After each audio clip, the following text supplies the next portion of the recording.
New Thought Media Network. We are a global broadcast network of positive music, media, and entertainment, inspiring humanity's evolution along the journey of enlightenment and creating a world of love, peace, empowerment, and prosperity for all. New Thought Media Network. Positively inspiring.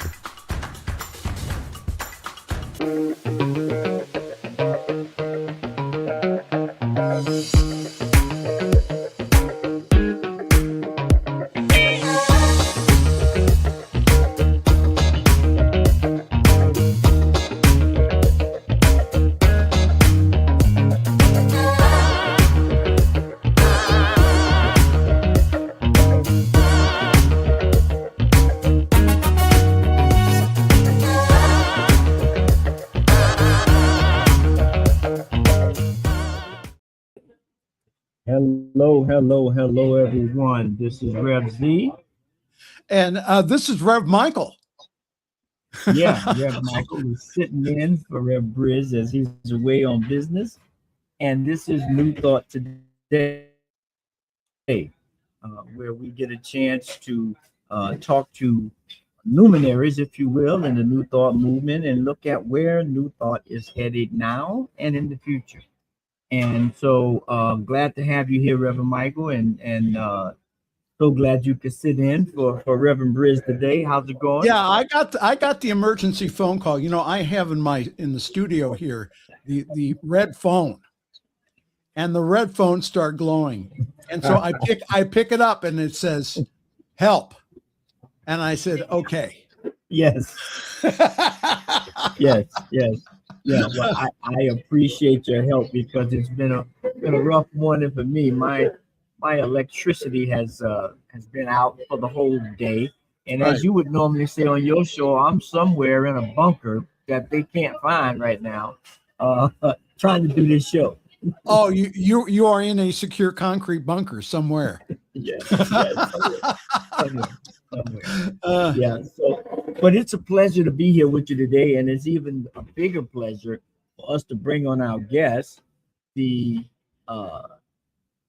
enlightened musician and banner holder for the New Thought movement. Jami Lula is here with us today. Hey, Jami, how are you? Hey, Rev Z, how you doing, Michael? I'm Michael? doing well. Good to see you all. Yeah. Yes, Good to see you, sir. Yeah, Good to we're be honored seen. to have you here. Honored, as they said, you know, my aunt would always tell me, it's better to be seen than to be viewed. The truth. So I hold that truth and stick to it. So hey, Reverend Michael. Yes. So, what is your favorite Jami Lula song?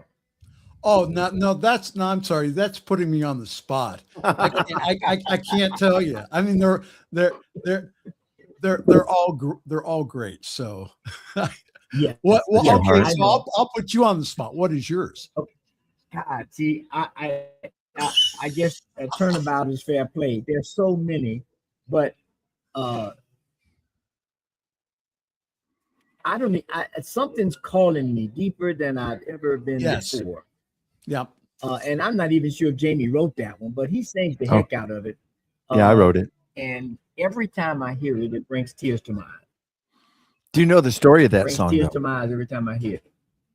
Do you know the story of that song? No. Tell us, please. So Susie and I have been together, officially, unofficially, since like June of 1998, and we started out as prayer partners. And she was doing a 30-day prayer devotional with Kathleen McNamara, who was then the head of the prac corps at Agape. And she said, we're doing a 30-day prayer devotional. I'm like, what's that? And she said, well, we call each other every morning and we see what we want to be held in prayer for. And I said, well, I want to do that. And we were hanging out. We weren't romantic. We weren't kissing. We weren't doing anything. And actually a number of songs came from it. But that particular day, I remember I was living on Moore Park in a 1-bedroom apartment bungalow. And and I'm sitting, and she's praying, and I said, I gotta go. Something's calling me, and I gotta go. There's a song coming through. I gotta write it down.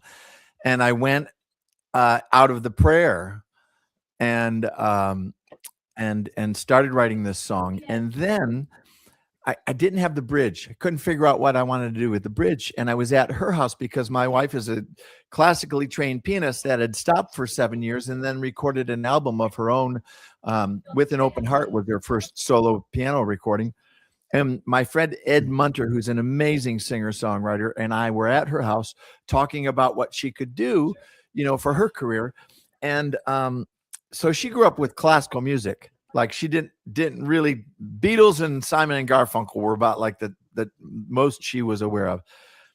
And I said, well, this is what's going on. I can't figure out the bridge. She goes, I don't know why I'm saying this, but something's telling me that it's supposed to be bluesy, whatever that means.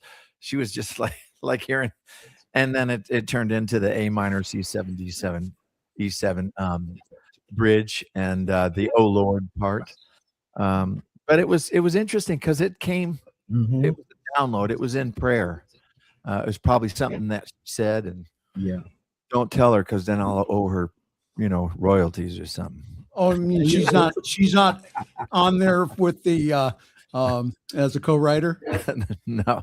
So Jami, is that how you write though? Do you write that kind of in that kind of download fashion, or how do songs come to you?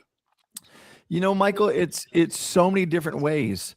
I've had songs that come through, and it's like, with my old band, there was one night where we had just found out that we were getting signed by Interscope Records, which fell through, but met some girl at El Coyote who was with a friend of mine. We went back to the rehearsal space we were in, and I wrote something from top to bottom. They just started jamming on something, and it came through.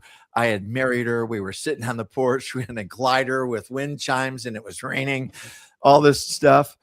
Maybe went back through just from that recording on a Walkman, and changed maybe 3 words of it.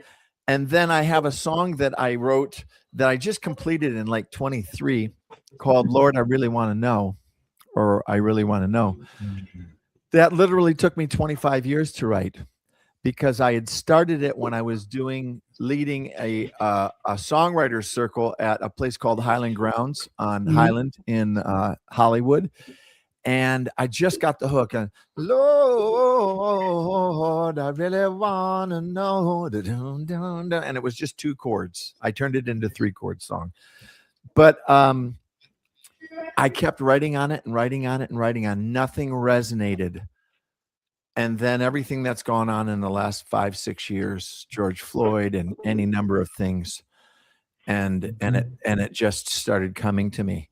And it's like the first verse is, well, I burned an old glory because it doesn't mean the same as it once was supposed to. We've conquered, killed, and maimed, stole the soul out of Africa and called it our own, but it wasn't ours to borrow, beg, steal, or loan. I'm a straight white man of privilege, had a prejudice, I know. Out of ignorance, I swallowed the pill that I was sold, but we're never free from slavery. If anyone's in chains, let's concede our story and rewrite our history, or rewrite our, something like that. I screwed up the last part of it, but, then it just came in. It was about the gay community. It was about the immigrant community. But it literally, it was like 25 years in the making. Mm-hmm. Yeah. Wow. So it's various ways. Do you ever, and I have a friend of mine who, our musician at our center. So what he'll do sometimes is he will rewrite songs. Have you ever done that? Like, for example, something you've written 10 years ago, and you go back and something has either changed in your life or in the world, and you feel that you need to update the song? I guess that will sometimes happen, but it's usually a word or two. It's not like the entire thing. What I find is when I'm singing the songs, if I've written a song, like Something's Calling Me, I wrote in like 1998 when Susie and I were first dating. I find that it shifts as I shift and grow and expand and unfold. So where I sing it from, I never sing it from where I wrote it. I always sing it from where I am in the moment. Okay. That's probably the biggest shift that happens. That goes on where I'm singing it from, and it deepens. And Gary and I were just together last week, Gary Lynn Floyd, and we've been writing for 13 years now. And we played through some of the stuff that we put on our first record, which was a live record, which was our first full live performance. And we turned it into an album because we were going to do some touring. We went back while he was here and started playing some of that stuff. And it's like, what? We don't have a studio recording of this. We really need to, because it's a different instrument, the studio and live. Yes. And there's some songs that it's like, wow, they've even taken on a more profound awareness singing them 12, 10 to 13 years later. Wow.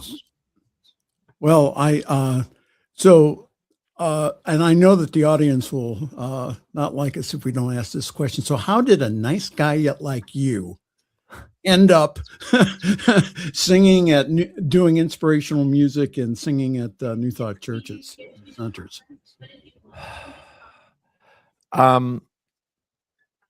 I started singing at churches when I was in my early 20s. I was a cantor at a Catholic church doing Saturday evening service and then the first service on Sunday. My friend Tom at the time had been the cantor there. He did all of the services. And so I hooked it up. That was the first church I sang in. And I've been seeking God for a long time. But then, in my late 20s, early 30s, I got to Agape. And well, a step back. I'd had an awareness at the height of my drinking and alcohol abuse. And I was coming down off of something one morning. And what the download that I had was, God's not out there, God's within me, and we're not right and they're not wrong. And I looked around and thought, what the heck was that? Because I didn't have anybody, no metaphysicians in my life. The heroes that I knew, they knew how to drink and go to work. They knew how to get laid and they knew how to score dope. That was a theme. And, but I got to Agape, officially 9 months after my dad died. I was in a pretty dark place, and I heard what Michael was saying in it, and it resonated, and that saying kept coming back to me. God's not out there, God's within me, we're not right and they're not wrong. And so in the process of that, that was the early 90s. I've been at Agape now for 32 years. And I just decided, you know what, this is the message that I want to really foster in my life. And while over the last couple of years, I've definitely written some more secular stuff like that, Lord, I really want to know it's more socially aware and stuff. I just wanted to write stuff that was going to inspire people and uplift people, open their hearts, so. Mm-hmm. Well, yeah, and you speak about Agape. I know Agape is coming up on its 40th anniversary. Yep. And I'm sure I keep waiting for the promos, if you will, because I want to try to get there for sure. But tell me what it's been like to have that type of longevity, 32 years for you in at Agape, and how do you see, given all the things that are going on today, how do you see this music being a salve, if you will, to help heal some of our hearts and minds, but also to motivate? You're breaking up a little bit, but I'll go with the gist of what I heard you say. What I heard you say is like, how is the music becoming a salve and helping people to navigate their way through the situation right now.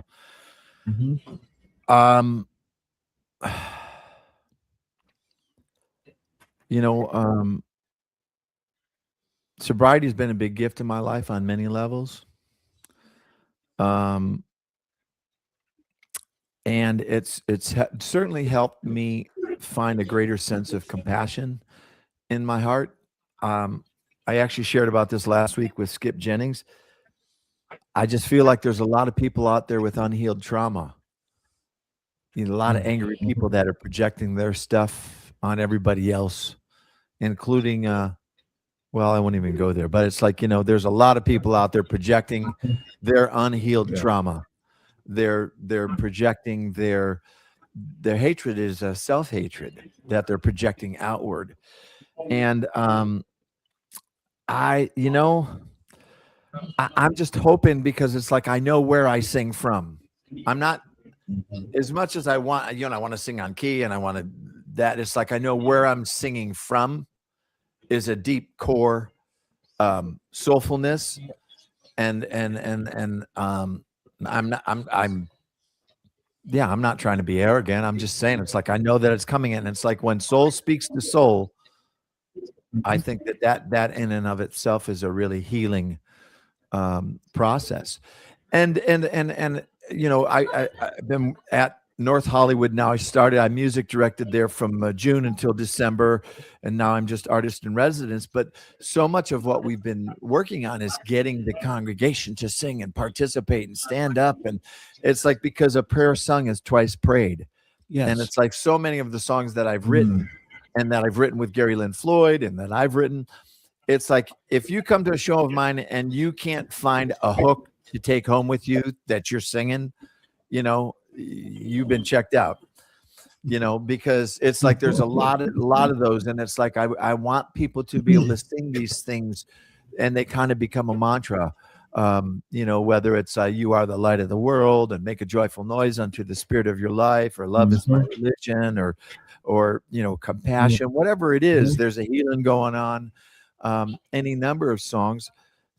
I think that the action step, just my humble opinion, the action step, the act of prayer is an action step, and spiritual mind treatment requires us to take action. It's treat and move your feet. It's not treat and then wait for that shit to happen. Excuse my French.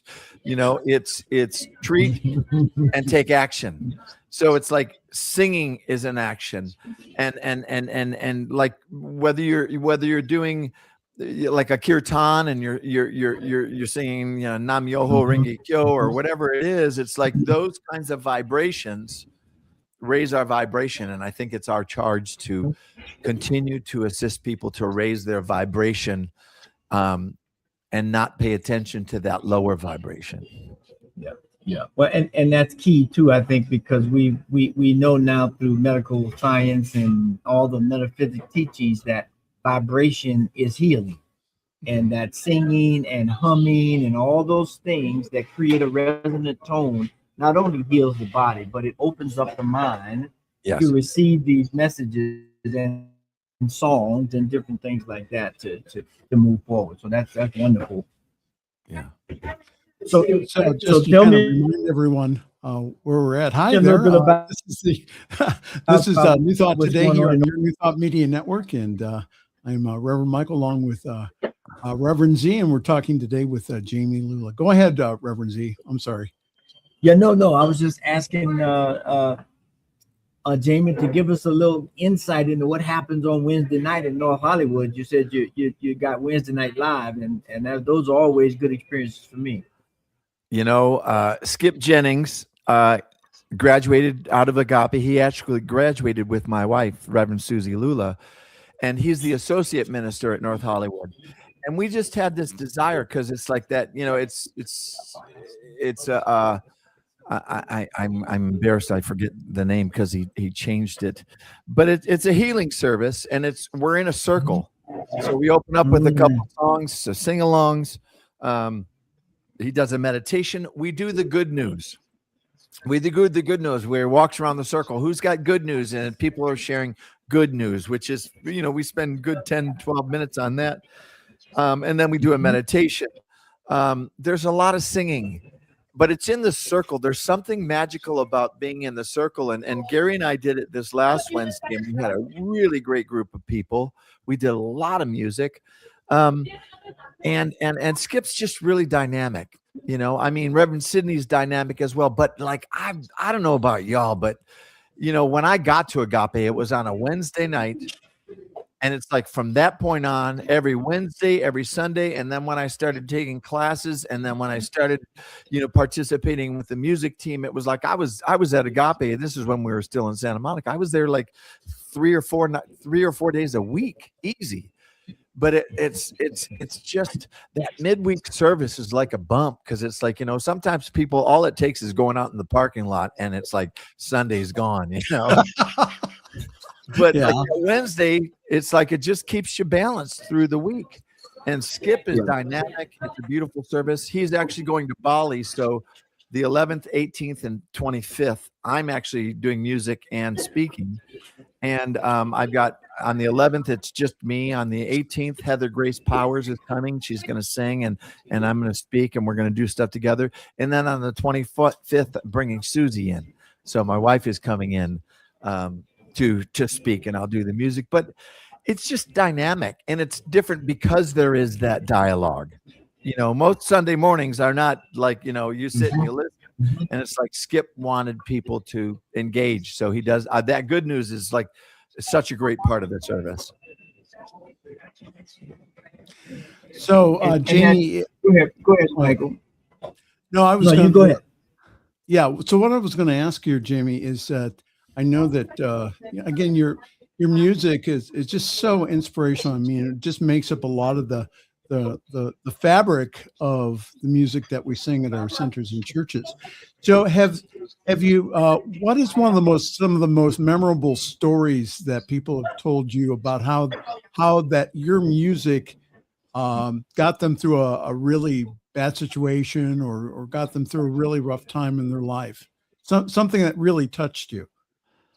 Well, probably one of the most significant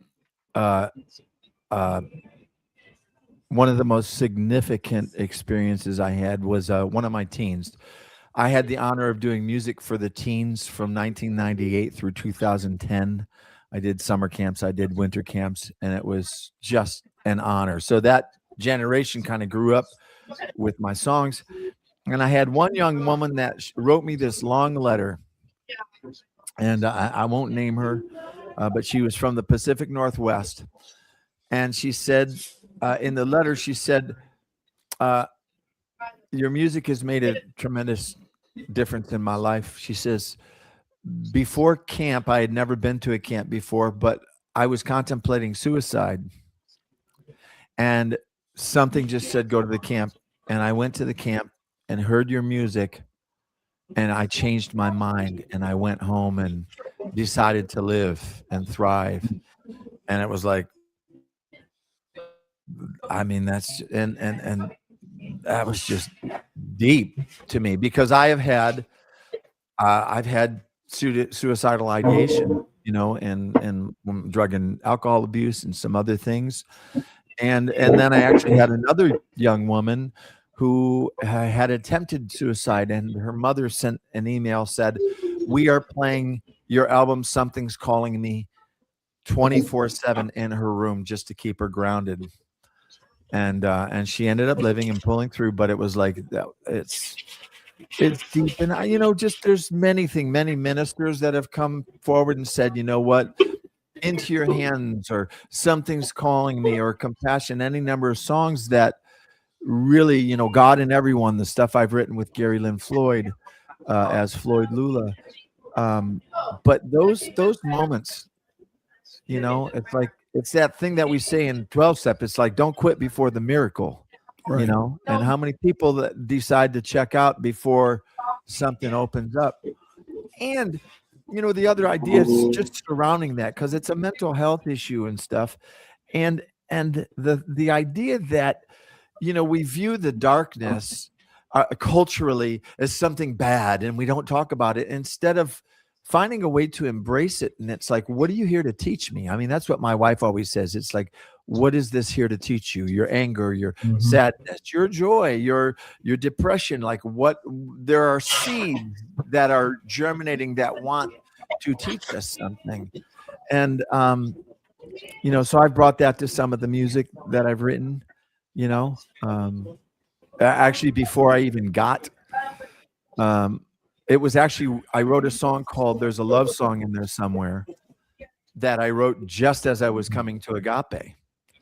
And the lyric, I've been contemplating suicide, but a friend told me if I pulled the trigger and died, I'd be killing the wrong person.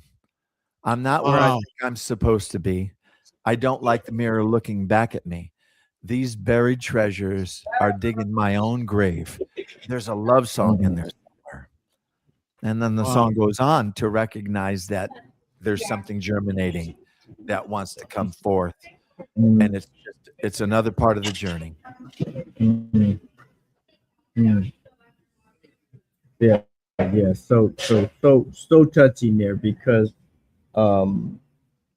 that's the theme of life, right? It is a cycle of ever becoming. Yes. And when you think you're at some point of demise, if you will, that is the beginning of the next cycle of becoming. And Yeah. when we look at nature, when we look at life, it appears everywhere, from Yes. the water to the sunrise to the birth. I mean, wherever we look, we see these cycles.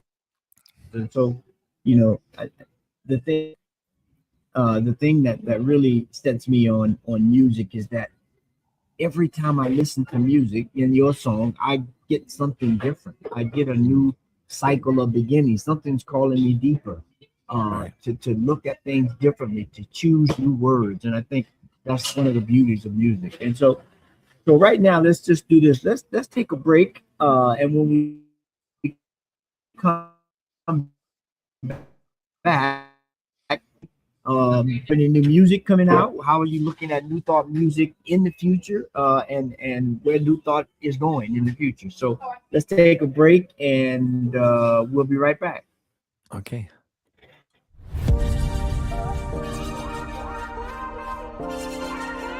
This is New Thought Media.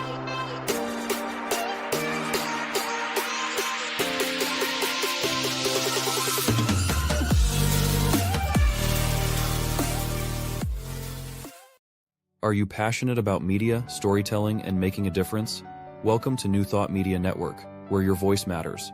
We amplify diverse voices and share impactful stories. Join us in our mission. We are a nonprofit organization dedicated to creativity and community, looking for enthusiastic volunteers who want to be part of something bigger. Learn, grow, and collaborate in various aspects of media production. Incredible support and camaraderie await you here. Your contributions will help us create powerful content that resonates with audiences and drives social change. Ready to make a difference? Visit our website www.ntmedia.org to learn more about volunteer opportunities and how you can get involved.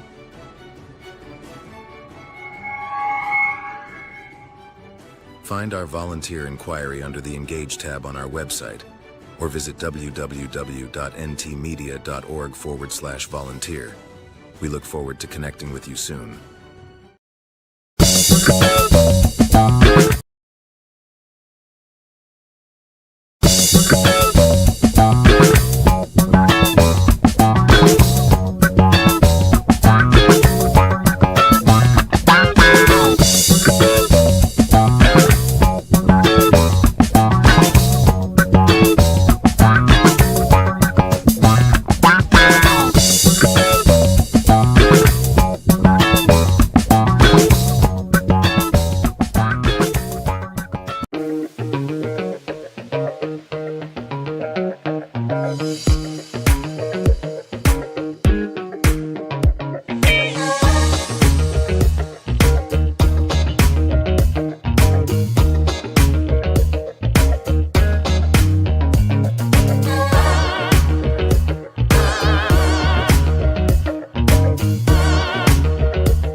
And we're back with New Thought today with our special guest, Jami Lula, and Reverend Michael sitting in for Reverend Briz, who's on assignment somewhere else. And we want to thank everybody for being here.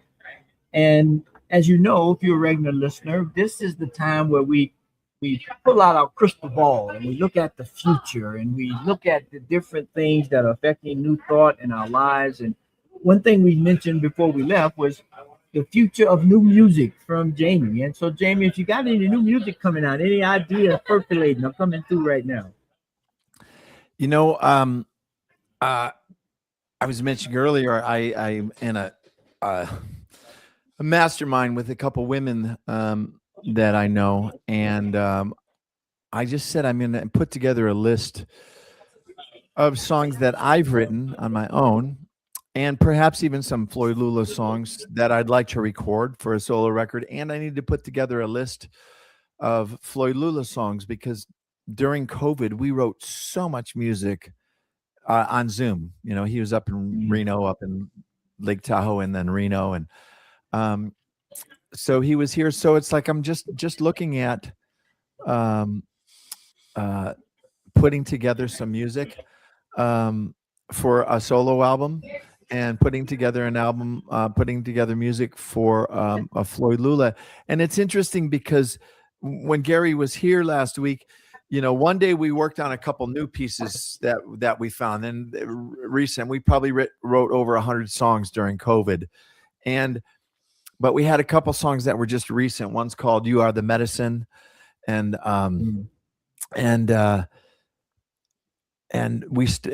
next day we played. We figured out the arrangements for a couple songs, and then the next day we started playing stuff that we haven't played since our first record, and we realized a lot of this music has never had a studio version, and we want to create, because we've got a song called "Drifting" and a song about Mary Magdalene called "Sweet Mary," and "What's Your Gospel Gonna Be?" And it's like all these songs that we've got a live recording of them because we were going out on tour. We needed some kind of product.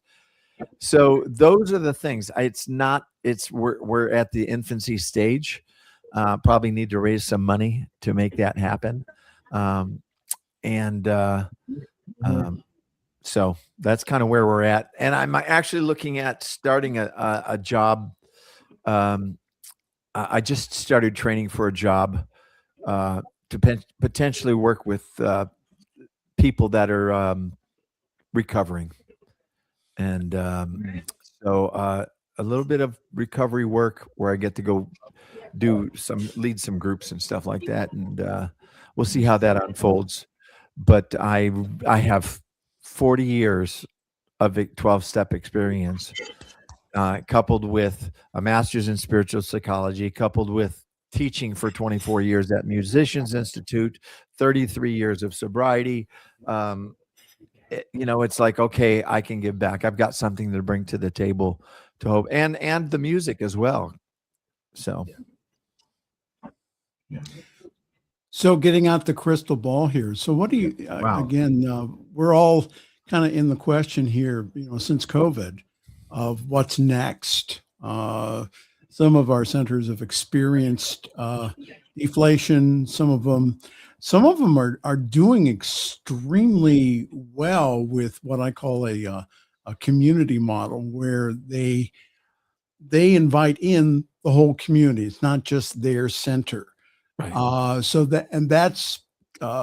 There's one here in Akron that's not affiliated with any New Thought organization, but that's something that's organically coming up, that holds 12-step meetings, that holds 4 congregations on Sunday, that is active. They have a youth program and a lot of things. So again, we're getting out the crystal ball here. Where do you see us going as a movement, and what are some of your kind of crystal ball suggestions that you can offer that would kind of help us along here? I know that's a loaded question. I have no crystal ball. I think but this is what I believe. Just my humble opinion.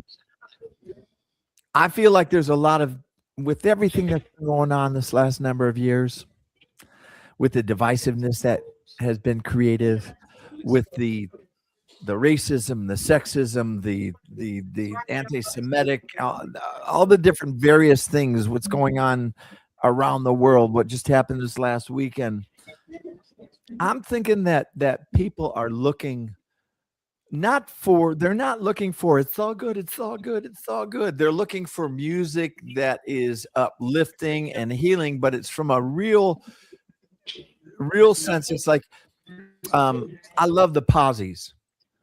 Yes. But I don't necessarily agree with the term positive music, because it's like a lot of my what turns out to be light comes out of the darkness.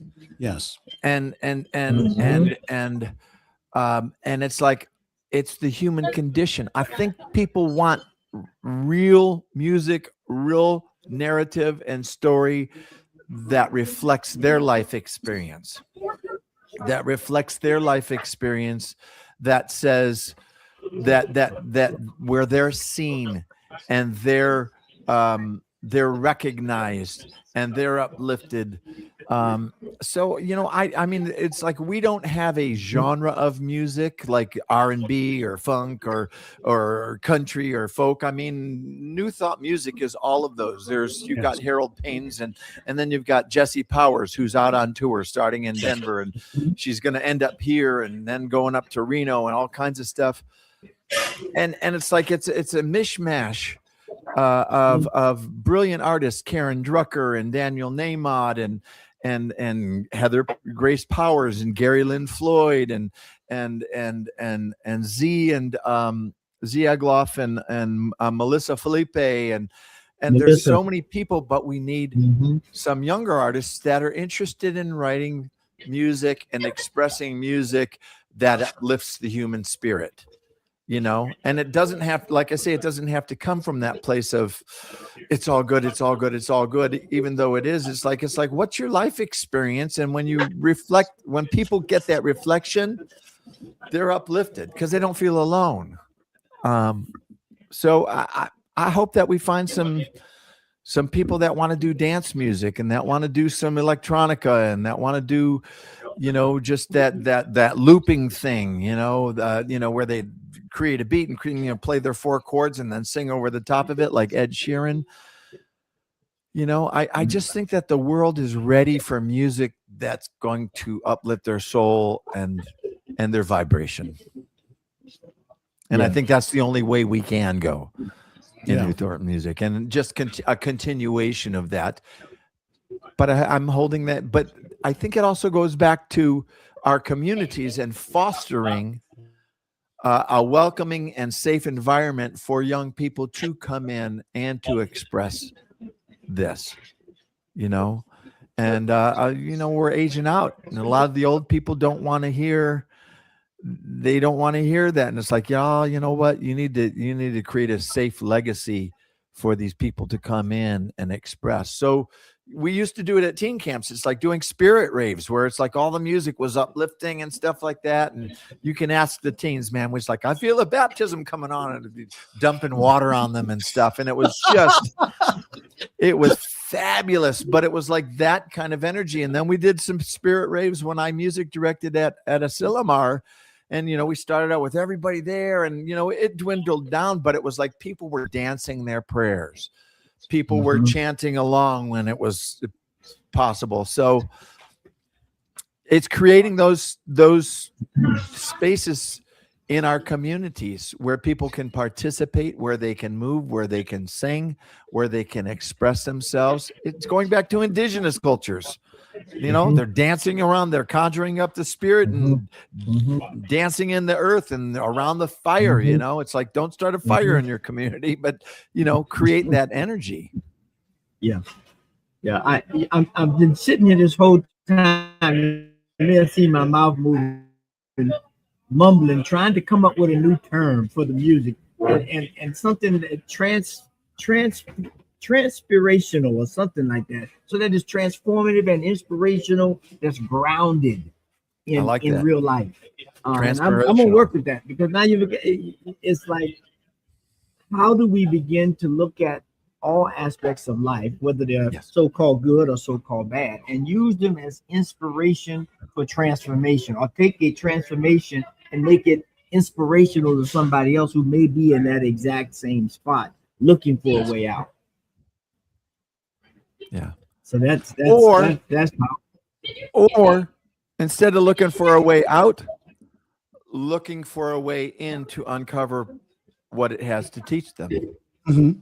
Because I was trying to get out so many times with, all the different addictions that I had, but it's like how to not get out of it, but to drop into it to find out what wants to be revealed. Mhm. Yeah, thank you to Christopher White for kind of being with us this afternoon. He said yes, something you said earlier here, Jamie, and also a great program. It just keeps getting better and better. Thank you, Christopher. We appreciate you Christopher. watching this afternoon, and I am going to steal your spirit raves idea. So if you see, I'll give you credit for it. Yeah. I'll say I got it from Jami Lula, but Well, go ahead. I have to say that my friend Stephen Bray, who was Madonna's original drummer, and then went on to write music with Allie Willis and Brenda Russell for The Color Purple, and has done a lot of stuff. It was like we both had that idea, and he may have actually coined that phrase. He said that in New York City there were places that you could go on Sunday afternoon and you would just dance, but the music was all uplifting. But the spirit rave, what it encompassed, and when we did it at Asilomar, what was fabulous was we had a DJ and we had the band. And we had Charles Holt on stage and Harold Payne and Daniel and stuff. And we would go between the spinning the music, and sometimes taking the grooves. That was the idea, to take and go between, and then the live musicians. And it was like, man, it was so powerful. But I mean, you obviously can do it with a DJ, but it's I mean, you go to any like dance club and do that, and you move and sweat and stuff like that. But it's just bringing the consciousness, because we would also drop into meditations in the midst of those. Cool. It's like, let's get still, let's stop, let's get still, let's focus on our breath. What's our intention? What's our intention? What's our intention? And we kept coming back to that, and we did it for like 3 hours. It was fabulous. Yeah. Well, yeah. And that was. I was just going to say real quick, that was the whole impetus of the beginning of house music. When house music first came out, that's what it was. It was a dance spiritual experience that you would just dance for 2-3 hours. And when you came out of there, you were floating. Yeah. I came from the I come from the I call them the rave 90s.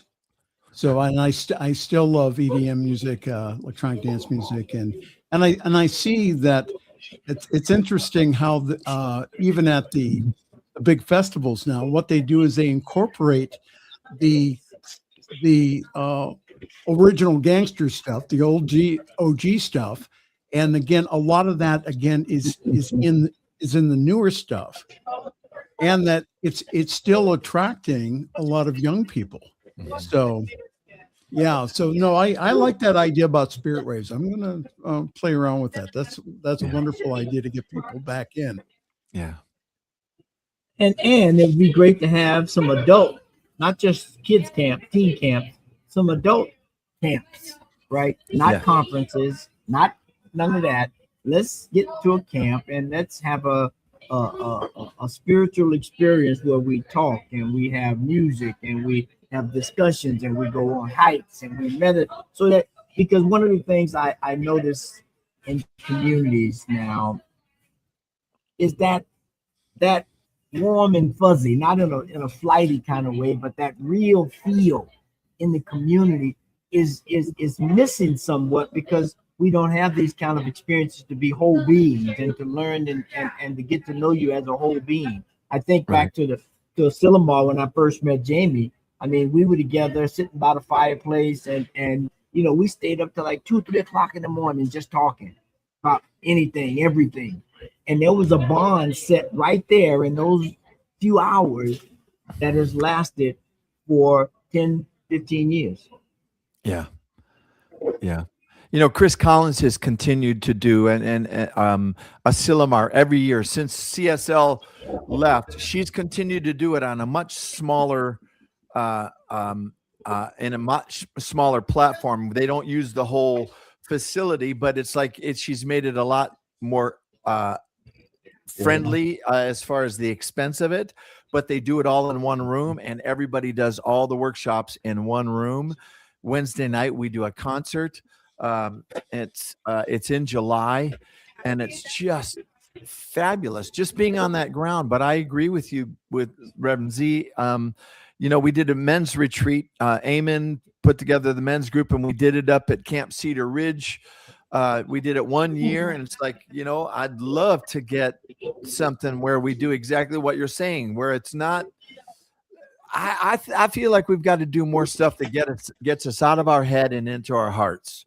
So the movement and the music, and it's like when someone's speaking, it's like sometimes the workshops and stuff, I know people love it, but it's like, let's have experiential. Let's go out and do a hike. Let's go do a meditative walk.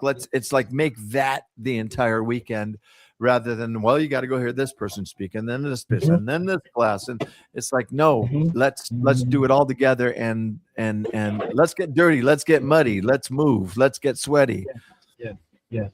Yes. Yeah. So we'll have to conjure that up, if you will, because, I think about one of the most moving experiences I had was a dream retreat. The setting was just perfect. It was on a glacier island, like 250 miles north of Toronto. But we had a group of people there, and it was more shamanic sessions, and then we talked about dreams and talked about aspirations, and then we went canoeing, and then we came back and we cooked together, and then we came back and we talked some more about dreams, and we left there so charged and so full and connected that I've never forgot it. Never forgot it. Over 20 years ago. I can close my eyes and see myself there right now. Yeah. Powerful. I'm open. So let's okay. Let's do it. Okay, that sounds fun. All right, so we're getting towards the end here, Jami. So, how can people get a hold of you if they want to book you? Is there any websites or anything that we can kind of? My website's been under construction for. I've just got a one page on it. My email, I'm just going to say it, is jamilula@gmail.com. And because the gig doing Minister of Music ended the end of December, I anticipated it going. I didn't book out this year, so I'm very open right now. I only have a few gigs booked, and then I've got this job that I just started training for that's coming up. But I'm going to have weekends, and I'd love to come and do weekends. I'm on Facebook. I'm on Instagram. Jami Lula, JAMILULA for both of those. And I will eventually get my website. And then we also have the Floyd Lula stuff that we do. And we had actually spoken about wanting to do a men's weekend where we do, it's all men, it's straight men, it's gay men, it's trans, whatever, where men can come together and share. And I think it's more along the lines of what you were speaking of, Reverend Z, like where it's open at the top, and it's not a heady experience, it's a heart experience. Yeah. So that's Jami's contact information. Because I think right now, sometimes my head. Yeah, and I was gonna say sometimes my head is about to explode. We got too much heady stuff. We got to get some hard stuff now, because I think the head stuff is it's head stuff. I'll just leave it at that. Yeah. And it's not to judge it, it is what it is, but it's like, man, no. Yeah. That's why I think like music festivals, serve that when you got different tents, and it's like, well, there's a tent, they're doing a meditation in between the sets of the music, and it's what we had talked about with Casey at Camp Cedar Ridge, creating a music festival there. It's outside Portland. It's kind of a long way for a lot of people to come, but it's a great venue, and I hope they can continue to upgrade it to become more adult friendly, because a lot of adults don't want to sleep in cabins and shower. They want their own private space. Understandable, but let's continue to grow that space, because it's fabulous. It's fabulous for the teens. Let's make it fabulous for the adults too, and it's a legacy that we can continue to pass on. And I hope that we can get a music festival there, and get a couple anchor artists that could propel it even more.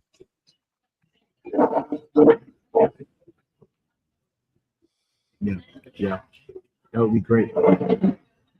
Well, I think as I sit here and just reflect on this conversation, I think we should all pick one day of the week where we don't watch TV, we don't do any of that, we don't look at any devices, we just play music all day. Yeah. Different kinds. It doesn't matter. Classical, jazz, funk, house, spirituals. Just play music all day to set another kind of tone and a vibe in the space. Yep. Agreed.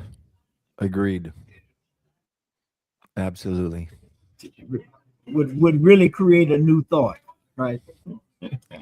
We need a new thought right now. So as Michael said, we're at that.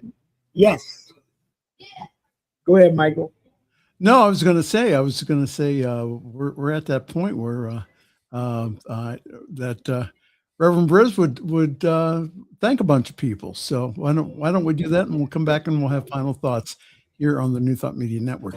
Please help us say thank you to all of our organizational sponsors, including the Hefferland Foundation, Affiliated New Thought Network, International New Thought Alliance, Science of Mind Archives and Library Foundation, Center for Spiritual Living Denver, Center for Spiritual Living Midtown, New Thought Philadelphia, Center for Spiritual Living United Life, Sunshine Cathedral, Planned Happiness Institute, Summit Center for Spiritual Living, One Heart Retreats, Universal Joy Center, Unity Kitchener, Unity Spiritual Center Ottawa, Home Center for Spiritual Living, Satya Center, Begin Within Ministries, Center for Spiritual Living North Jersey, Unity of Savannah, and the Center for Spiritual Living Seattle, as well as all of our individual donors. On behalf of New Thought Media Network, thank you, and please like, share, and subscribe. New Thought Media Network, come be you. And for those of you who would like to help and assist us in all the great stuff that we do here at New Thought Media Network, it's ntmedia.org/donate. ntmedia.org/donate. If you just go to that page and go up to the top menu, you'll see a donate button. Again, a very generous one-time gift, or again, what I've been encouraging individuals to do is to be a sustaining donor here. Again, catch the vision of our network, again, to get not only positive music, but positive message around the world. Jami and Reverend Z, do you have any final comments for us? I have to remember to say that Gary Lynn Floyd and I are the musical inspiration and music directors for the Anton Conference at Unity Village in October. And I hope you all come out. I know it's going to be a fabulous conference. I don't know the exact dates. I apologize for that. And it's the first week in October. First week in October. Gary Lynn Floyd and I will be there, and we'll probably create a little tour around it and find some other places to perform. But that will be a really special event. I love Bill Marcioni, and I know Robert's on the board, and Sydney Lehman, who's at North Hollywood, is on the board, and it's just a fabulous group of people But we get to do music. We get to be the music directors this year. So That is one of the best conferences that I attend. yeah. Is the Anton conference, because it's not only, again, it's not only the music, but they give you some space to breathe. You're not just going from activity to activity, but you're allowed to, go to the morning session and then maybe take a nap in the afternoon. So Yeah. yes, looking forward to seeing you there, Jami. Z, do you have any other things that you would like to add? Yep. I would just say I want to take a page out of the book of Wonder, that is Stevie Wonder, and say that we should every day look to write a song in the key of life, and make it a good one, and be an example of what it means to go through the peaks and valleys of this thing called life. Mm-hmm. Mm-hmm. Amen. Oh, how wonderful! So, if you'd like to get a hold of Jami again, he told you that his schedule is open. Jami Lula at gmail.com. Yeah, the schedule is open. And so get your dates now, Jami Lula at gmail.com. And then in October, then they will be in and around the Kansas City area. So we're the Unity Villages. So we're looking forward to so if there's any churches or organizations that would like to have those two fine musicians to come and visit your community, again, that's they're going to be around the area. So put together a tour. All right. Well, thank you, Reverend Z. Thanks for having me in today and kind of subbing in at the last minute. So it's really nice to get to know you a little bit more, Jami. And again, looking forward to seeing you again in October here. All right, folks. Well, time for us to get on out of here again. That's New Thought today. On behalf of Reverend Elzia Sekou and also Jami Lula, I'm Michael Mangus. Again, wishing you peace, love, and blessings until the next time we meet. Bye now. See you, bro. Come expand your spiritual journey. Join us for Just the Talk. Sundays, 1 p.m. to 6 p.m. Mountain Time. Experience Unity Kitchener and Ottawa. Center for Spiritual Living Midtown. Center for Spiritual Living Denver. Unity of Garden Park. New Thought Philadelphia. The Sunshine Cathedral. Unity of Savannah. And the Ohm Center for Spiritual Living. Come unleash your spiritual potential with New Thought Media Network.